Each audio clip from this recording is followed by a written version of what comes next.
Coucou mes abonnés, j'espère que vous allez bien. Aujourd'hui, je vais vous faire une vidéo explicative pour faire les meilleurs selfies.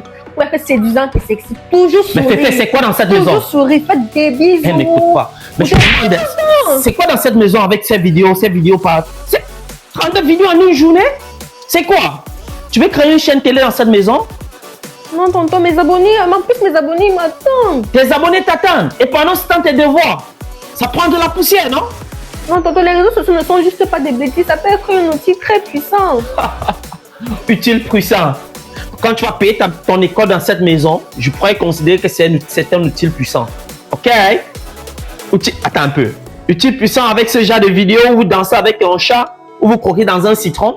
C'est ça que vous appelez utile, puissant? Mais tonton, regarde. Avec les réseaux sociaux, j'ai appris plein de trucs. Par exemple, il y a des cours gratuits en ligne. Il y a des conférences en ligne aussi et gratuites. Et il y a des vidéos éducatives. Toi aussi, tu peux utiliser les réseaux sociaux pour regarder quelques tutos, comment arranger ta voiture et tout. C'est pas toujours pareil. C'est pas toujours pareil. Si, c'est pareil. Les réseaux sociaux peuvent être un moyen pour nous de se créer des contacts, créer des business, partager nos idées à travers plusieurs personnes. Par exemple, regarde les artistes, les entrepreneurs. Tous utilisent les réseaux sociaux aujourd'hui. Et bien d'autres comme Facebook, Instagram et tout. Ouais, tu as raison. Voilà. Tu as raison. C'est vrai, j'ai rencontré un jeune homme sur Facebook l'autre jour. J'ai regardé ses vidéos pour réparer mon bateau. D'accord, d'accord. Il n'y a pas de problème. Je pense que tu as raison. Je pense que tu as raison. Tu vois que les réseaux sociaux, ce n'est pas juste pour le divertissement. Et bien d'autres. Ah, l'enfant-ci. Bon, cette fois-ci, tu prends un point. Ok, oui. Mais j'aimerais que tu m'apportes pour que je te laisse faire ces réseaux sociaux, TikTok et consorts dans cette maison. Tu vas m'apporter un plan détaillé de tes activités de la journée. Tu vas me montrer combien de temps tu étudies et combien de temps tu fais pour prendre des réseaux sociaux. Tu as compris? D'accord. Et tu me fais aussi tes devoirs. D'accord. Ça veut dire que si je finis de faire mes devoirs, on va pouvoir faire une vidéo de danse TikTok. T'es malade. Au lieu que je fasse une vidéo de danse TikTok avec toi, je vais te faire une vidéo où tu te fais ta dictée au moins de 10 pages.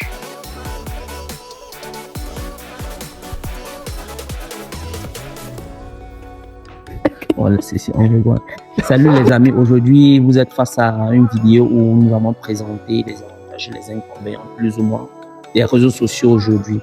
Parce que on a bien noté que les parents d'aujourd'hui, certains parents, essayent de décourager les enfants de faire également dans les réseaux sociaux. Pourtant, si tu essayes de bien cadrer, que ce soit des enfants ou même toi, le travailleur que tu es, si tu essayes de bien cadrer les réseaux sociaux, tu peux bien évidemment te lancer en même temps en travaillant. Donc, c'est ce que moi je fais, c'est ce qu'elle fait étant étudiante, elle arrive à faire un peu des réseaux sociaux. C'est vrai, moi, je suis travailleur, je travaille de lundi à samedi, mais j'arrive à organiser mon temps de sorte que je puisse vous faire des vidéos de ce genre. Donc, on tenait vraiment à discuter de quelques avantages et quelques inconvénients avec vous. Et on vous invite à écrire en bas dans les commentaires s'il y a des avantages et des inconvénients que nous n'avons pas énumérés dans cette vidéo. Parlez-en dans les commentaires. Et point de départ, nous allons parler des avantages ou des inconvénients. Parlons des inconvénients. Des inconvénients. Ok. Ok. Premier inconvénient, il y a la charge de travail élevée. Ok.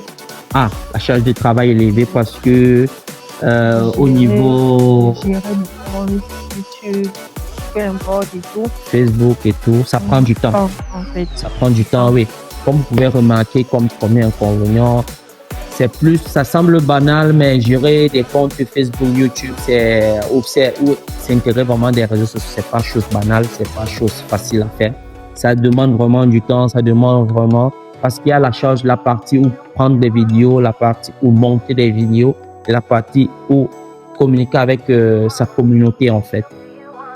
Comme deuxième point, il y a l'exposition aux critiques. Ouais. Tu parles de ça? Tu veux Ouais, parler je de vais ça, parler de ça des parce que expulsions critiques? Parce que être sur les réseaux sociaux, ce n'est pas si waouh que ça. Parce que déjà se placer devant une caméra, ce n'est pas facile.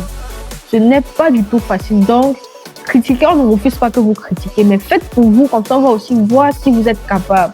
Ne voyez pas les gens sur les réseaux sociaux croyant que non, elle fait même quoi là-bas, il fait même quoi là-bas. Laissez-nous faire ce que nous, on aime. Faites ce qui vous plaît et vous postez sur vos réseaux sociaux si vous voulez. Si vous voulez, vous ne postez pas. Arrêtez de critiquer les gens sur ce qu'ils font sur les réseaux. Ok. Mais c'est bien. Bon, je vais un peu ajouter un peu. On peut avoir des critiques positives. Donc, ça veut dire qu'il y a des critiques qui font progresser la personne. Tu vois un peu, ça ne sert à rien de faire des critiques qui vont venir plutôt détruire la personne. Si tu apportes des critiques qui n'aident pas la personne à progresser, pourquoi faire ces critiques-là? C'est mieux que tu laisses ces critiques. C'est mieux que tu ne le critiques pas. Mais si tu donnes des critiques qui vont lui permettre de grandir, de passer d'un état à un autre, c'est une très bonne chose. C'est pour ça que j'appelle entre guillemets des critiques positives. En fait. Comme troisième point, on a l'équilibre difficile avec les études et le travail. Ah ouais. Moi personnellement, c'est un point très, très, très important, un point qui a même sollicité cette vidéo.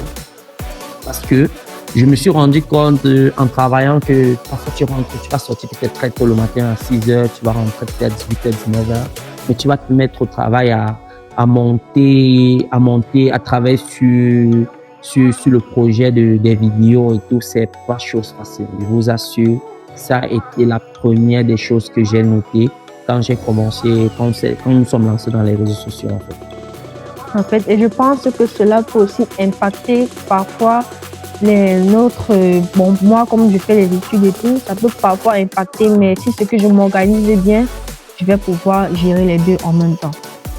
Et comme quatrième point, nous avons l'investissement initial. Ah, je te laisse parler de ça, Bastien. Bon, selon le type de contenu que vous voulez faire, déjà qu'il y a les petites dépenses toujours à faire. Déjà, tu pourrais avoir besoin d'une caméra, d'un micro, l'éclairage. Parce que pour attirer une audience, il faut que ta vidéo soit propre et clean. Déjà, donc, tu dois affirmativement dépenser sur le matériel. Ouais. Un peu comme actuellement, nous sommes en train tout doucement de prendre du matériel pour réaliser nos vidéos. Et je vous assure, c'est un budget. C'est un budget.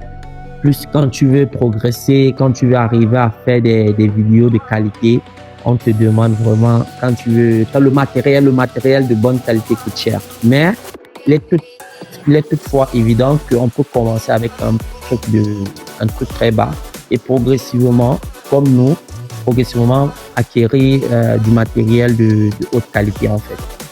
Là maintenant, nous allons aller sur les avantages des réseaux sociaux. Ok, avantages. Bon, il y a les réseaux et opportunités. Les opportunités dans les réseaux, ouais. Les opportunités comme par exemple la rencontre des personnes qui pourront peut-être te faire passer une étape de ta vie. Parce que à travers les réseaux sociaux, comme toi qui m'écoutes aujourd'hui, j'arrive à te transmettre mes nouvelles, à te transmettre des choses. Et tu peux me contacter peut-être parce que tu attends peut-être que nous essayons de collaborer par rapport à un sujet, par rapport à un tel projet. Et c'est de là où tu peux te créer des liens parce que tu es sur les réseaux sociaux et c'est plus ouvert au public, quoi. D'accord. Comme deuxième point, nous avons source de revenus potentiels. Je sais que c'est son point de vue principalement. Je veux juste, pour le moment, apprendre les réseaux sociaux. Ça me fait me développer comme personne. Pour le moment, c'est vrai, j'aime l'argent parfois, mais qui n'aime pas l'argent, ça me sert pour vivre. En fait. Mais sachez qu'avec les réseaux sociaux, vous pouvez vous faire beaucoup d'argent, avoir des collaborations avec les marques que vous avez toujours voulu travailler avec. Par exemple, ne vous dites pas que c'est vrai, on fait ça parce que nous, on aime, mais déjà qu'on doit rentabiliser ce qu'on fait. Donc, je vous invite aussi à vous lancer sur les réseaux sociaux. Ouais, ça peut être une source de revenus. Hein. Je ne peux pas exclure ce point-là comme avantage.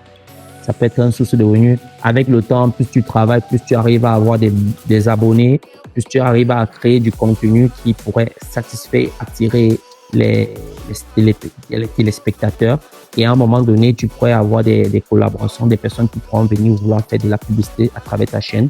Ils pourront te contacter pour des différents contrats, pour des différentes collaborations avec eux. Et comme troisième point, nous avons le développement de compétences. Ouais, tu veux parler de ça? Déjà, le fait de créer du contenu, ça booste notre technique de monter les vidéos.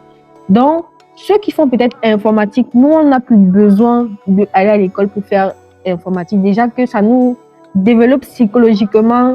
Déjà, on apprend vite, en fait. C'est différent de ceux qui partent à l'école. Non, là, je vais quand même te couper. Là, je vais te couper. Peut-être si tu parles un peu d'informatique, peut-être visuel, je peux dire en travaillant dans ce truc-là, tu arrives quand même à développer tes compétences dans les montages vidéo. Mais quand même informatique, c'est un peu plus dans la programmation et autre chose qui est vraiment un peu plus. Il faut recadrer. Je préfère que tu recadres, que ça soit un peu plus dans les montages vidéo, parce qu'informatique, c'est totalement autre chose. Hein. C'est totalement autre chose dans la programmation. Parce que j'ai fait 1 an d'université. En informatique, vraiment, c'est totalement autre chose que monter des vidéos. Donc, faudrait, parce que tout ce que nous faisons, même la programmation, tout ce qui est aujourd'hui, c'est la programmation informatique, tu l'apprends à l'université ou tu l'apprends dans des centres de spécialisés, en fait. D'accord. Ok, comme quatrième point, nous avons la possibilité de reconversion. Genre, si ton contenu fonctionne bien, cela peut devenir une nouvelle carrière. En fait. Ouais, si peut-être, comme elle vient de dire, si tu veux peut-être lancer dans les réseaux sociaux et que c'est un secteur autre que ton domaine d'activité défini, par exemple, tu es médecin et que tu fais des vidéos, peut-être sur je sais pas, prenons un truc banal, sur la nature, et que ça fonctionne bien. À un moment donné, tu peux te concentrer uniquement à faire tes contenus sur la nature parce que ça te rapporte assez bien d'argent et tu es passionné par ce secteur-là. Tu peux totalement laisser ton domaine d'activité prédéfini pour te lancer dans un autre secteur.